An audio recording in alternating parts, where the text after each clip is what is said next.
Hello Scorpio, and welcome to your June 2023 astrology forecast. This video is for Sun, Moon and Rising Scorpio.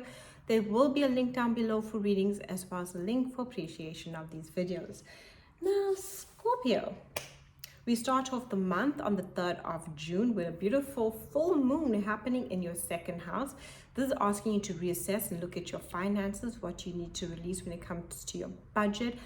Looking at your skills and talents. Like, this is where you can doubt your sense of self-worth and maybe not apply for that job or apply for that promotion or apply yourself. This full moon is really showing you about how you can earn more, but you need to release what's keeping you stuck from earning what you feel is not accommodating yourself. This full moon is very powerful when it comes to believing in yourself, your sense of self-worth, and releasing doubts and fears about that. This full moon, if you've been working on anything previously, can offer you a payout. So something you've been working upon previously before the full moon gives you this gift that completes what your efforts with a reward.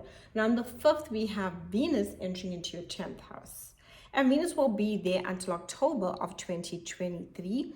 And this is because we have a Venus retrograde in July, the month of July of 2023. In June, 19th of June, Venus will go into its pre-shadow period in your 10th house. So Venus in the 10th is very rewarding when it's in the direct motion. Okay, before the 19th. This is very rewarding when it comes to your public self and people see your reputation. If your rewards through your career can come, opportunities for your career can come. Venus makes you reap the rewards for hard work too that you've been putting in. When Venus enters into that pre-shadow period, reassessing and reevaluating your career can come up, especially wanting to think about what needs to change in order to you feel more fulfilled within your career when in your goals. Doesn't only have to be about goals. So say you don't have a career, your goals that you feel that completes you, that's your sense of purpose. That's what the 10th house, what gives me purpose, what makes me feel that I'm proud of, I can say I've done. So look at it from that aspect. So anything that you've been working on before the 19th, you reap the rewards for it. When the 19th comes around, you're starting to doubt yourself. You want to make changes towards your goals, towards your career if you have one. And also your reputation comes under the spotlight, and people might be judging you a bit too harshly around the 19th. And that's because of the pre-shadow period of Venus retrograde, where the planet is slowing down and Venus stations to go retrograde in July, 22nd of July 2023. Okay. On the 11th June, we have Pluto that's at retrograde, but it now shifts and moves into Capricorn. So it's been retrograde, but now it just moves back into the the sign of Capricorn in your 3rd house, which is good.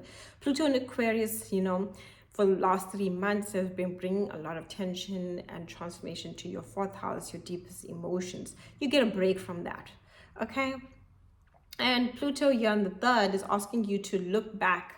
This retrograde, look back at 2008 and everything you've learned over the years when it comes to communication, expressing yourself, and networking, connecting to others.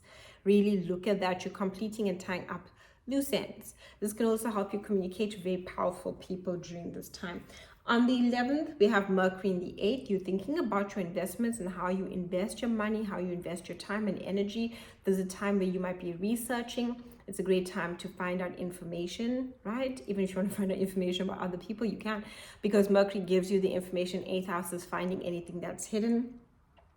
It's really good for intimacy and opening up in a vulnerable manner with someone you can trust, because this strengthens trust through being more vulnerable and communicating our deepest fears, doubts, and insecurities. It's really good for analyzing your mind, right? And any phobias, traumas, pains, and releasing that energy. On the 17th, Saturn retrogrades in the sign of Pisces in your 5th house. Now, Saturn's been in Pisces since the 7th of March. Now that it's going to be retrograde, it's asking you to reassess and revalue your fun, pleasure, enjoyment within life. And if you have children, how you take care and nurture your children. And if you don't have children, your romantic life, right? Saturn has been bringing stability to your romantic life. If the relationship isn't stable, Saturn's been like, it gotta go. This is not a long-term committed anything. Saturn loves commitment. Saturn loves endurance, strength, long-term, right? Commitment, you know. Saturn is very responsible. So if a relationship is just a fling, right? Saturn, since the 7th of March, has been showing you that things aren't that serious. Saturn is serious. It loves seriousness. So it's bringing seriousness to your romantic life, which can sometimes be a buzzkill because it takes the fun and pleasure out of it and you're really looking seriously at your relationships romantically.